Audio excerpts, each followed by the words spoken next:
All those in favor? Opposed? Motion carries. Our next item is the public forum. The public forum provides the public with the opportunity to ask questions about or address issues included on the school board agenda meeting. General operating rules of the public forum will be determined by the board president once the number of people wishing to speak is identified on the night of the meeting. Prior to addressing the board, please clearly state your name and your address. At this time, is there anybody wishing to speak? Yes, please. Right. Jennifer Konecki, and I live at 334 East Burma Road. And I have a letter written by a current substitute teacher at the Mosinee Elementary School and a former first grade teacher, and she couldn't be here, so she sent a letter for me to read for her. Her name is Sue Gross. She says, where are the current kindergartners headed, and what does it look like in the eyes of a former first grade teacher and current substitute in the Mosinee district? My name is Sue Gross, and I'm an advocate for the students entering first grade next year. And it is my understanding that the current 7 kindergarten classrooms will be reduced to 6 first grades. This will result in a student-teacher ratio of 1 to 23 or 24. They will be going from a 1,440 square foot room to a 729 square foot room, resulting in some very cramped quarters. The district has proposed to the first grade teachers the opportunity to store their materials and desks in an alternate location to free up space. Sorry. I also understand that the 7 classes are reduced to 6 this year for the special area teachers. And given the dynamics of the students, getting through the curriculum has been challenging.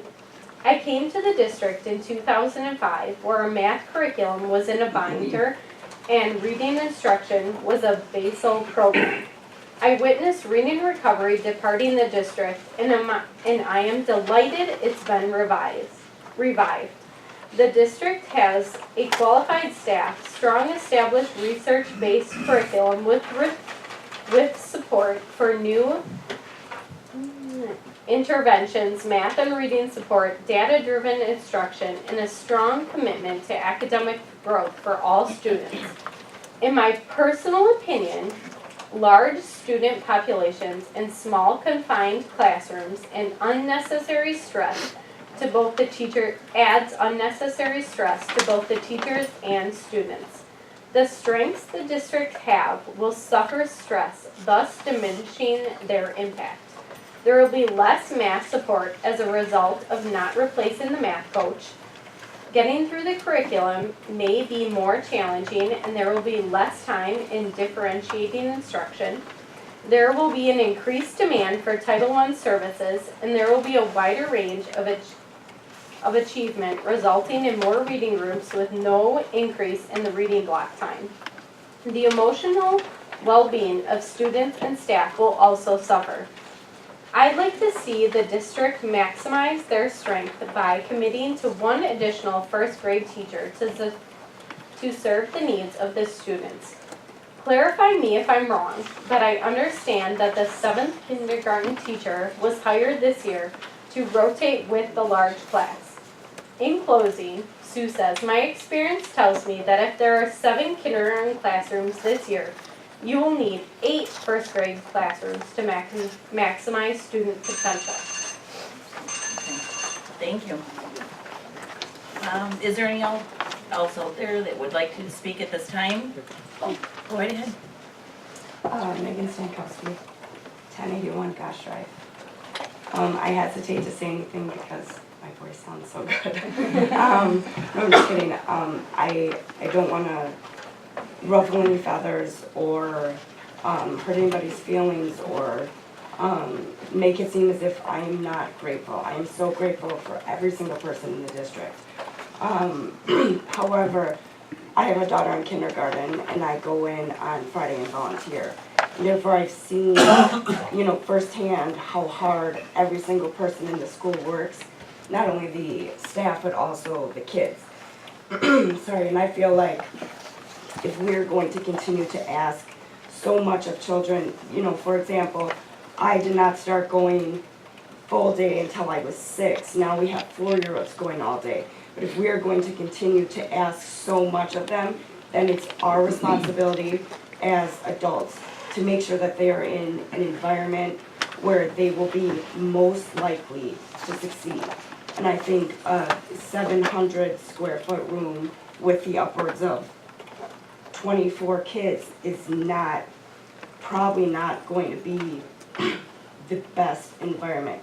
And I get it, money's tight, you know, I guess as is always with any school, but if there's any way to come up with the funds to do anything, you know, I'm sure parents would help. I can work for free, but I'm not qualified. But, you know, but to do something to make our priority, to make sure that we have an ample amount of teachers and aides, because their jobs are also vital to helping, you know, they are the soldiers with the teachers on the front lines. Like, we need those people out there, so we can't have any cuts there, but if there's other places where there could be cuts, I think that's important, you know, for the kids especially. And I think the real question would be, you know, so this year they've come up with a creative solution to, you know, put the teachers' desks together to squeeze a couple more kids in the room. Okay, but then what about next year? And the next year, and the next year? It's like, I get that kids come in and out of the district, but this is a large class. It's not like, you know, a couple of kids. It's a class of kids. It's a whole nother class. So I think it would be unfair to that class of 2030 if we just continue to say, well, every year we're just going to somehow find a way, you know, that we're just gonna put the teachers all together so we can squeeze you in, to do that to them every single year. Like, and I think that people would want to move their kids out of the district if they knew that there was no solution, that it was just, well, we're gonna do this, and, you know, too bad for that class. Thank you. Is there anybody else in the audience that wishes to speak on anything on tonight's agenda? I'll say the same thing too. Mike Banner, 1590 T Road. I have to agree with everything that was said so far. I just question on why the direction is to go with 23 to 24 kids to a classroom, and not have the same as what it has been with the other classes as ratios. Comparing to other districts in the area, I think I know that the ratios are much less than 20, and so not to compare against what's around here, but there must be a reason for that. And so, speaking for my wife and I, and backing up what they've said, those are the questions I have. Thank you. Is there anybody else? Yes, please. Joelle Stoliger, 1880, or 1002 17th Street. My daughter is an average student. I know there is excelled students in her class because she sits next to them, but she's an average student.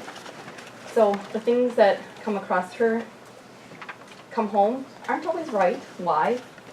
I know there's students in her room that need more attention than her, and there's quite a bit of naughty students, right, we call them, or the good students.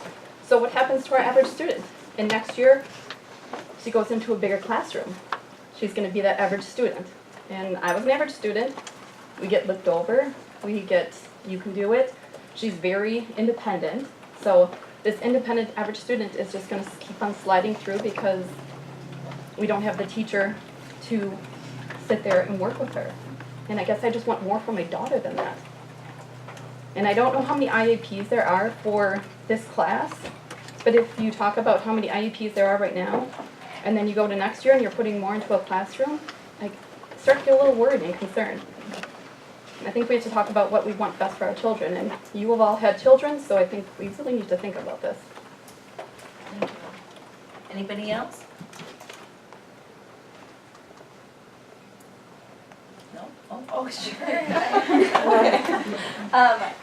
thing we talked about, Mandy Van Art. Answer, oh, okay. Can you just share your name and address with, She's not being right. Mandy Van Art, Big. 1590 T Road. I know that it's hard to hear concerns without coming up with a solution or just expecting that you guys come up with this magic solution.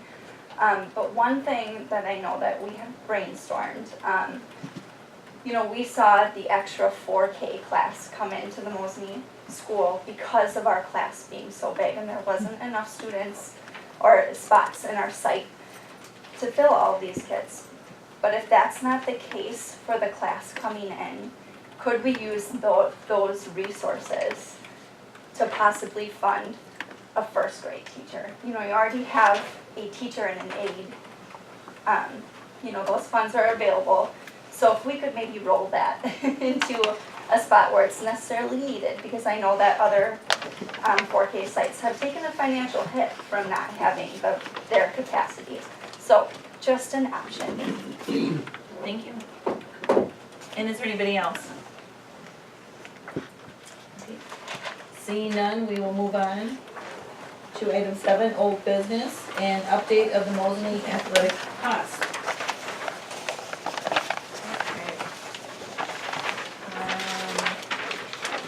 So this agenda item was requested by Corey, and he asked if we could report to the board what the costs are for each one of our sports. So we're using data from our 16-17 school year to compile this information. That way we had all of the information. So we shared with the board kind of details of what those costs are for each sport. And just shared, you know, what we included were the salary costs, what the busing costs were, and thank you for providing the busing costs for us. What the referee costs were, what the supply, what the total cost of the sport is, and then how many participants do we have, so what's an average cost per kid. So, just taking a look at that, here are some of our totals. $214,000 are for the coaches, the busing costs were $68,400, and you can see the other costs. Since that report went out, some of you asked additional questions. So what is the total cost of sport workers? And the workers are calculated in a whole group. I don't delineate out what is wrestling costs, what is hockey costs. Our sport workers were $21,590 last school year. And one of you asked what is the maintenance cost workers, and that's not something that we track. We don't track. In other words, Steve's crew goes out there and works, they mow lawn, they get the fields ready, but I don't know how much exact hours it takes for football versus basketball versus baseball versus, we just do not track our employee hours that way. In addition, we then took a look at, if you asked what were the academic and activities staffing costs, and we took a look at some of this is what we would call Appendix G. So what are the costs for our salaries on that? And we shared that information with the board as well. A total cost of $170,000. Our overall budget, Brent, is how much? 22 million. And what do you estimate this to be a percentage of our athletic costs? Very small. Under 3%, Oh, yeah, 'cause, basically. yeah, you had 660,000. Okay, so 2% of our entire budget is spent on athletics. I'm not sure if the board would like any other information. I'll turn this over to the board. Thoughts? In the discussion with Mark and I realized what was missing here, we don't have any Yes. field costs, so hockey ice time is a large cost. We don't pay rent on anything else but hockey, right? Right. You know What you're that saying cost is is off the understated top? just by I the don't see ice it's, cost, what you're around saying. 18 grand. No, it's just under 17, I believe. 17,000? Just under 17, I believe. Okay. So I could add that to it as well. Otherwise, I got what I was looking for. Okay. 17. So are the instructional positions, are those also paid out of the coaches, the athletic ones? No, not necessarily. So when we redid our entire compensation model, Jess, when we redid that we took money out of our teacher compensation model to create leadership positions. And you'll see that shared in our update of our compensation model. So that's just a whole group, activities and academics, we put those together. Okay, so they're paid out of two separate pots. Yeah. All staff, you know what I mean, but. So it's an observation. Okay, does anybody have any other questions? Okay, we're gonna move on to item B, discussion and possible decision on school safety. Well, I'm gonna ask for help with this, from both Josh and Nate, who have been working on a number of different things. So, this is an agenda item that we decided as a board to keep on every single month, because we're doing so much to update safety and security in our schools. So because of that, what we like to do is, the board likes to share, what that update is with the public, okay? So this is what we worked on this last, month. We met with area leaders, so Josh, you want to give an update? Yeah, I met at DC Everest with leaders in law enforcement and schools from around this area, just to talk about what every school is doing and what's on the horizon right now. So we spent a lot of time talking about the grant money that's available for safety and security and how different school districts are going to be using that.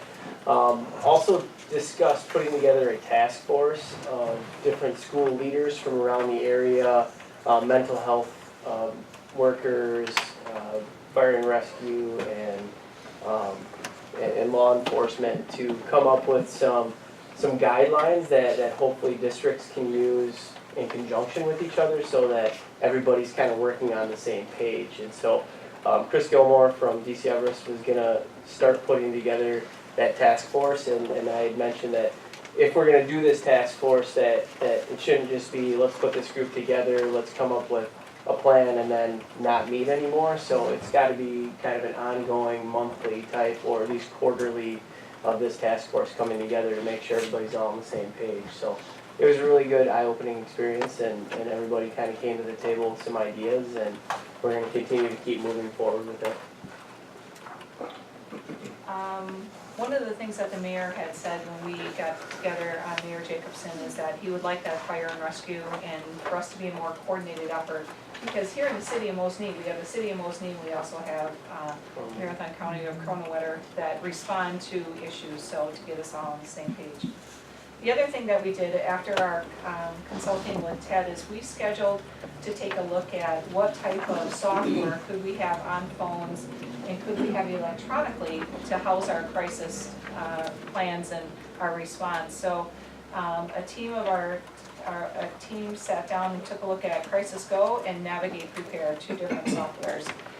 Brady, Brent, Josh, Scott, and Jeff Silver were there as well. Ted Hayes did phone conference in for them as well, so you could hear what was going on. so maybe I could ask Brady, could you give us an update on how that meeting went? Yeah, so throughout those conversations of really both of them, the goal of this, I mean, this, I hate to say it, but these are obviously softwares you hope you never, these are true, last plan softwares on it. Ultimately, what the goal is of them is to really bring everybody on the same page, provide fire and rescue and law enforcement. If they were to have to respond to a situation, it brings all the coordination together. So that one right there, Navigate Prepared, provides 3D looks inside every single classroom, which our police liaison officer was very excited about in case you needed to actually respond into a room.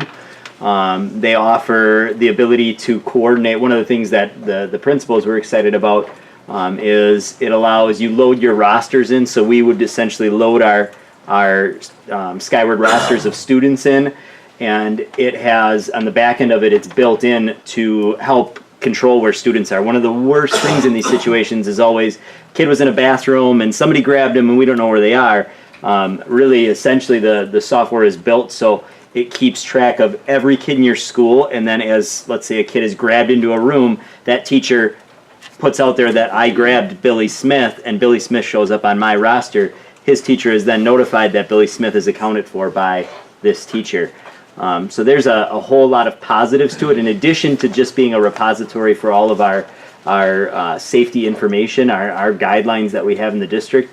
It's got quite a few, they both have quite a few pretty unique pieces that I think, as a team, we were pretty excited about what they could offer for us.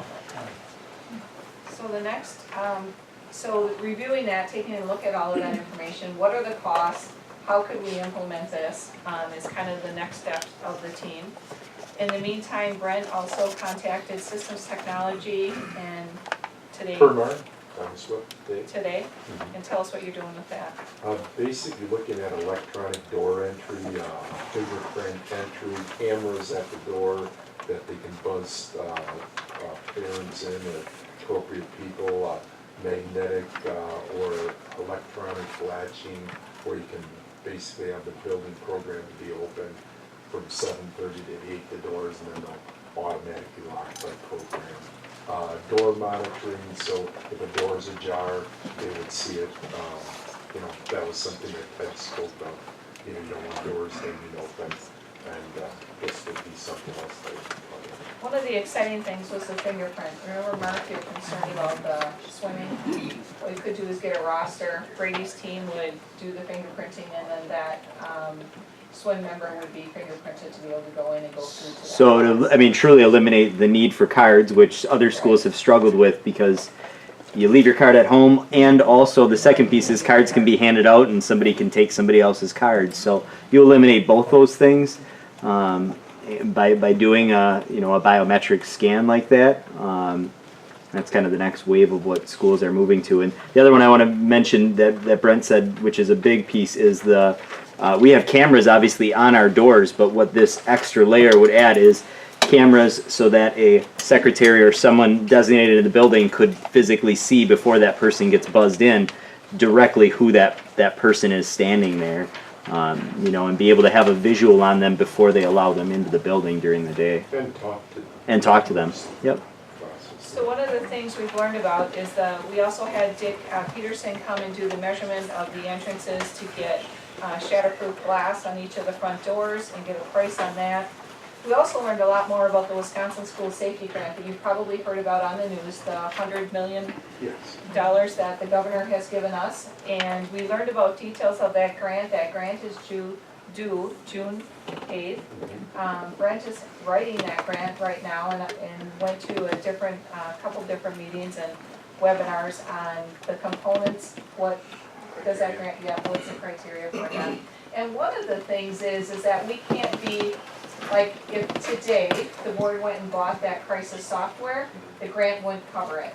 So your grant has to be approved first for it to fund what you want to fund. So we will put all of those pieces as a part of the grant, and we're hoping to hear within a few weeks after June 8th. Just to give you an idea, last week we had one employee, and that was him. And he was looking to hire a bunch of part-time people, so. To review all the grants from the state of Wisconsin. So We anticipated being about $20,000 per school, so Mosinee would be eligible for $60,000. So continuing to work on that, and again, this was just an update to just kind of share some details with the board on school safety and with the public and what we're doing to continue to work on school safety. And once you're getting these prices or putting this together, will you get timelines too, how long this is all gonna take to put together? right now, the big problem is all the vendors are like a fire hose going down their throat. Everybody and their little brother is getting to them, and their timelines are really tough. You bug them about it, but they've got every school, including every private school, asking for the same thing. Most of them have told us that just to get a quote is weeks out. To get just a quote from them will take 2 to 3 weeks. Because you got. So we set up with Navigate and Crisis Go like a month ago. I called and set them up, and it was a good thing that we did. We set it out a couple weeks, and when they came in to meet with us, we're like, okay, we have like 7 more of these meetings today, and the rest of the week. It's just crazy right now. we kinda got in ahead of that, so that was a really cool deal for us. In fact, Navigate, Prepared typically doesn't go with an actual representative that comes out to the schools to do it, but, she came up and met with us, and she said normally she just does webinars, so that was a pretty cool thing for us too. So by the time our June board meeting comes, we'll be able to share the entire grant with you and be able to share a better update with you. Okay, so right now we're not looking for a decision, just No. an update. Okay. Does anybody else have any other questions? I think it's great. And you get prices on that shed glass, do you get a couple estimates or just? Dick's local and they limit the amount you can get reimbursed.